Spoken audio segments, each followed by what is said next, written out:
Bapak Ibu Saudara, selamat pagi. Senang kembali kita berjumpa di dalam renungan pagi. Dan mari kita akan berdoa untuk mengawali pemberitaan firman Tuhan pada pagi hari ini. Bapak, terima kasih buat segala anugerah, segala berkat kebaikan-Mu atas hidup kami.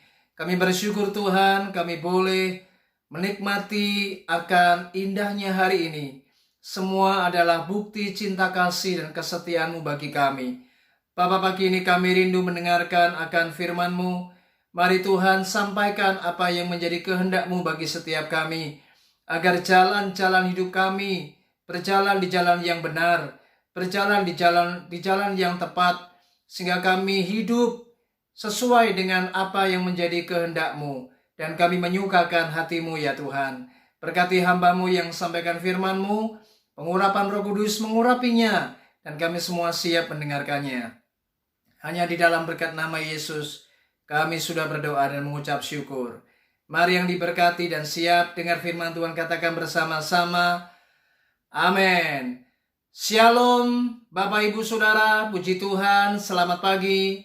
Pagi ini mari kita akan belajar bersama-sama dengan sebuah tema, mengapa Tuhan mendatangkan badai.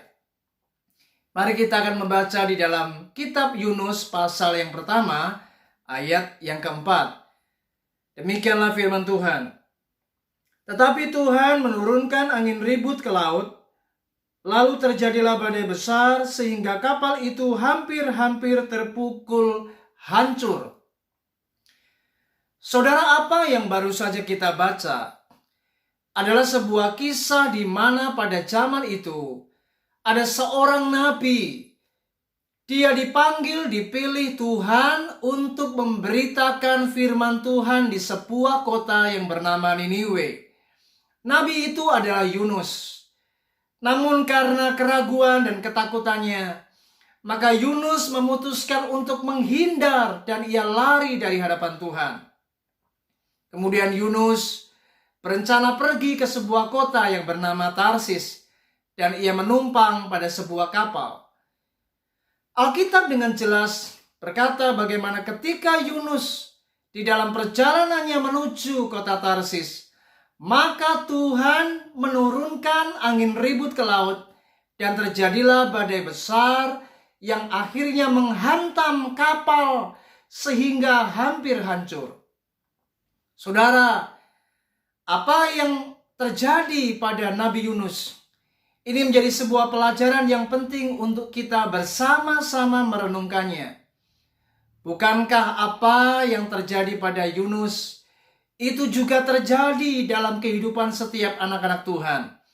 Ada kalanya Tuhan mengizinkan angin ribut, badai besar datang menghantam kehidupan kita. Di dalam pekerjaan kita, di dalam rumah tangga kita, di dalam pelayanan kita, Tuhan kadang izinkan Bapak Ibu. Angin ribut itu datang dan badai besar memporak-porandakan kita. Sekarang yang menjadi pertanyaannya adalah, mengapa Tuhan mendatangkan badai? Sebagaimana Tuhan mendatangkan badai besar yang menghantam kapal Yunus, di mana pada waktu itu ia menumpang. Maka Tuhan sebenarnya punya tujuan agar Yunus kembali kepada rencana Tuhan. Demikian pula ketika Tuhan mendatangkan badai dalam hidup kita, maka Tuhan sebenarnya punya hati yang sayang kepada kita, karena Ia mau kita kembali mendekat kepada Allah dan hidup di dalam rencananya, saudara. Ada sebuah ilustrasi yang menarik untuk menggambarkan bagaimana Bapa kita, Allah kita adalah Allah yang punya cara untuk mendidik, mengajar, dan membawa kita untuk kembali kepadanya. Ada seorang anak kecil, Bapak Ibu. Ia meminta kepada ayahnya untuk dibuatkan mainan. Dan kemudian sang ayah membuatkan mainan dari sebuah kertas. Dan dibuatnyalah yaitu perahu kertas, saudara. Anak itu sangat senang dan ia kemudian setelah melihat ayahnya membuatkan perahu dari kertas itu, maka ia segera berlari dan membawa kapal mainan kertas itu ke sebuah danau. Dan di sanalah ia meletakkannya di danau itu. Dan akhirnya kapal mainan dari kertas ini berjalan makin maju dan makin maju. Dan akhirnya menuju ke tengah danau, Bapak Ibu. Anak itu terperanjat dan ia kaget. Ternyata kapal yang baru saja ia lihat sudah menuju ke tengah danau. Dan ia berteriak minta tolong kepada ayahnya. Dan setelah ayahnya datang, kemudian ayahnya mengerti apa yang menjadi kerisauan daripada anaknya ini. Dan ayah itu kemudian mengambil beberapa batu dan dilemparkannya, saudara, ke tengah danau. Namun batu itu memang dilemparkannya melampaui daripada kapal kertas mainan itu, saudara. Dan sang anak protes, "Ayah, kenapa ayah melempari perahuku dengan batu? Bukankah itu akan menghancurkan perahuku?" kata sang anak ini. Dan ayah itu tersenyum dan ia berkata, "Anakku, kamu salah berpikir. Justru ketika ayah melemparkan batu ke tengah danau di mana batu ini melampaui daripada kapal mainanmu ini, maka ketika batu itu masuk ke dalam air, ia akan menimbulkan sebuah gelombang yang akan membawa perahumu kembali mendekat kepadamu." Dan itu terjadi, Bapak Ibu. Ketika batu itu dilemparkan oleh sang ayah, dan sungguh gelombang-gelombang air danau itu membawa kapal kertas mainan sang anak ini akhirnya menuju ke tepian danau.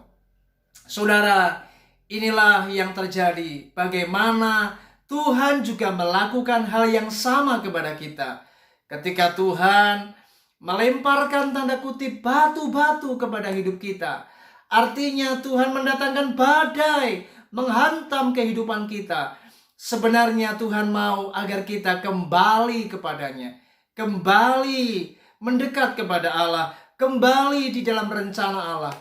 Itu sebabnya mari ketika badai itu datang menghampiri kita, mari kita harus koreksi diri kita.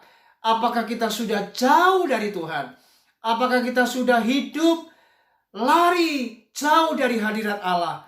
Mari kita harus bertobat. Mari kita harus kembali di jalan Tuhan. Sebab setiap apa yang Tuhan kerjakan, semuanya memiliki tujuan yang baik agar kita kembali di jalan yang benar. Kiranya renungan ini memberkati kita. Dan ingat bahwa setiap badai itu mendatangkan kebaikan, karena Tuhan mau agar kita kembali kepadanya. Selamat bekerja, selamat melayani Tuhan. Tuhan Yesus memberkati kita. Shalom.